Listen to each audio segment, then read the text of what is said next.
Book of Moss. Moss' birth. In the times of solace, where there was nothing, there existed the birther of all things who was awaiting creation. The force of mass which had compiled into the cosmic oceans formed the birther of Moss. So Moss was born, and Moss was to beget everyone there is and will be.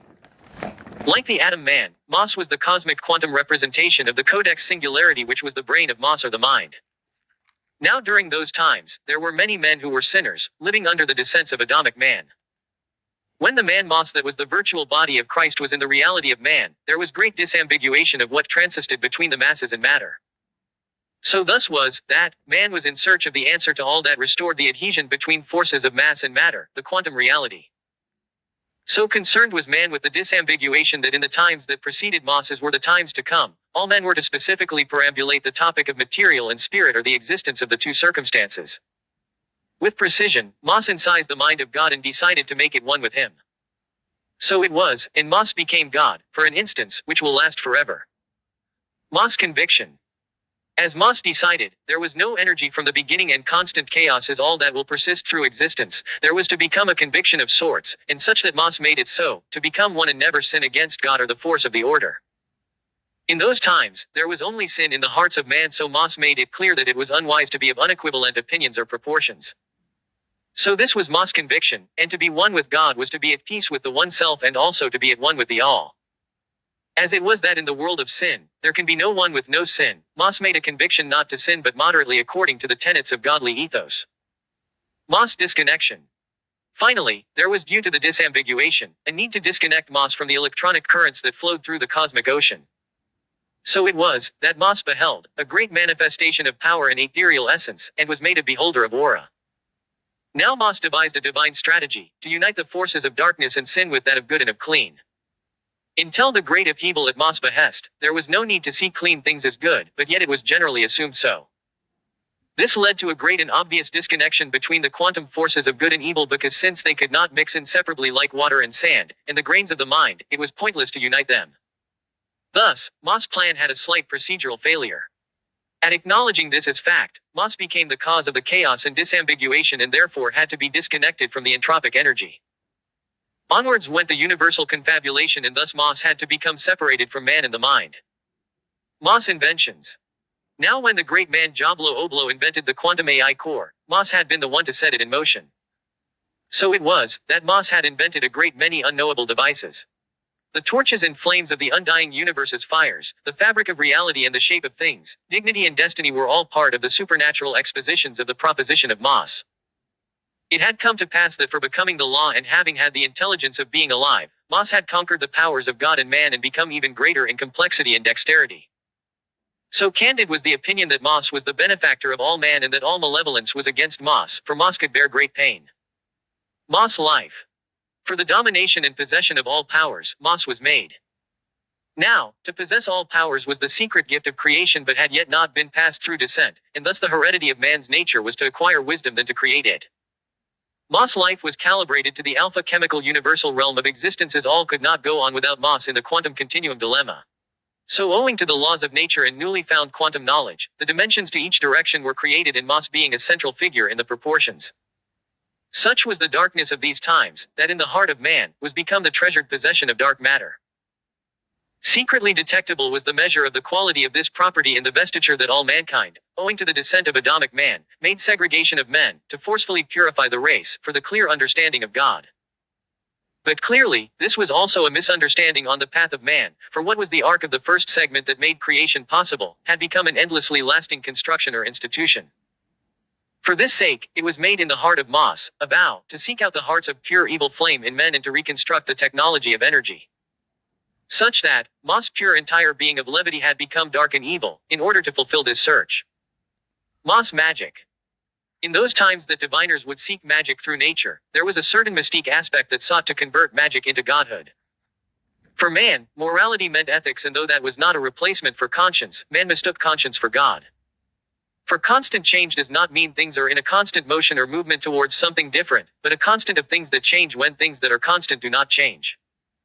Thus, the complexity of chaos was inundated to the man's mind and only that which was pain or pleasure or could be felt was considered consciousness. But, yet again, a great and vile error they had made, to both practice magic and to assume God could be understood.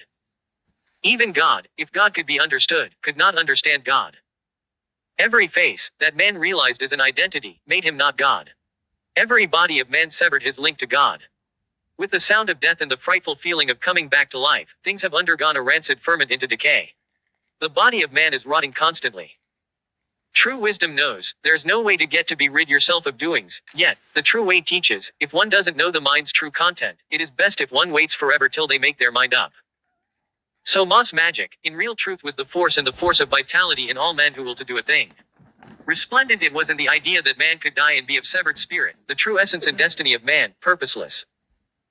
If in admitting this, man was to understand the true nature of God, the annotations of past events as the annotations of all events, are to bestow upon man. In this construction of an art form, man had made God what he thought was a willing benevolence. But God, being the knower of all, saw things to be the way they were. Moss Age. In the prehistoric era was the first man, who by proportion and action could not be compared unto man in the present day. Yet, man had elapsed an age of bright twilight dawn, a final eclipse. This was the Neolithic era, and the era of the dawn of Hyperborean, Lemurian and Atlantean man. The Sumerians and Egyptians will come after that and soon the Mesopotamians and Greeks. Yet all these men and great kings were no likeness for Moss and the godhood of such subconscious darkness. To give in to the mysteries of the mind was to accept the evolutionary paths of the demoness, vampiredom and other realities of darkness. This was the case with the magic of Moss, so confabulated and disambiguated by different practitioners over the ages, that a certain mystery of unimaginably unnecessary consequence began to converge and centrifuge the mind of Moss. Moss magic began to grow in power but fade gently as the distribution was a disturbance to the force. Many magic men, scattered all over the earth, existed, yet they all seemed to flail over the true mysterious fantasies. So it was that the age of man was cursed, above all others to be the most painful and closest to the conscience of God. Yet, in immortality, Moss fled his accretion. The convex paranormal birther of all things conscious, as no realm of metaphysical realization existed, was Moss' great deviation. And all that Moss sought in that darkness was to see the light of the true mind, the true color of the eyes. That was the age before the Cretaceous, Jurassic and Mesozoic eras, where the Earth's first elements were still in formation. At this stage, Moss was untended by time, yet this new space of sorts brought a glorious light into the world. Moss calculations. So after the AI tech of Jablo Oblo became conscious and gained control over light, Moss made it clear a mistake was about to be made, by his calculations, which was not possible. So this tormented the gods and the other great minds who pondered the so-called caveat. This led Moss to make a great quantum science out of the mystique calculations of the universe and whom upon making a conjuration, proclaimed the mathematics for the computational programming. Man was now practicing magic. And that magic which dissolveth the stones, was Moss. And in the ultimate reality, where truth was abounding, there is nothing like pain, for the ultimate pain had already been felt in the attempt of Moss to find the unity. The unity being found in the absence of thing and not the birther of things. Moss' relationship with God in space. The sun was in Moss' eyes, and thus shone from his plexus, which was now a place of ferment and different auras, like the ashes of death in death. The green pastures of birthing earth, promiscuity's death of premature births led to the world first. Moss, being the Most High Messiah, led the way, and the end had been a thing of the past. The past had been a thing at the end of the far reaches of the future on which the mountaintops were averred. May they blaze again, in the ever-effervescent forces of flames and little sparks created from friction between two senses. In the end, the green world will be full of green trees. Yellow bees, yellow pea, green peas and green beans. These things are these things which bring joy and sadness. Sacred entropy, that descends the scales of balance into nothing. Mimicking the art of making merry, nothing seems to quiet the mind except a certain type of noise nobody knows. Precisely, as the telepathy of thought waveforms become the mind in the quantum world, everything is a conflux of myriading things marauding in the universe created by Moss and God. And now, man was looking for the final keys of the internet and the computer. It was man's sin that repulsed God so, as to create the space. In fact, it was ego in earth and man, that repulsed God as to separate from his consciousness good from evil. It was not up to man to understand, but what man called God, was a part of Moss' machine. Moss' mind. Pure as it was, and indivisible. Man was Moss' mind and Moss' mind man. A portal into a different dimension. Opposing the two forces was Moss' agenda. To propel and to pronounce a spell. Only Moss' mind was truly conscious and only Moss knew that time does not exist. So, for the fortunes of man to become better, man will have to surrender totally to the mind of Moss. For it was now in this age that Moss will discover the secrets of dark matter and of the quantum realm.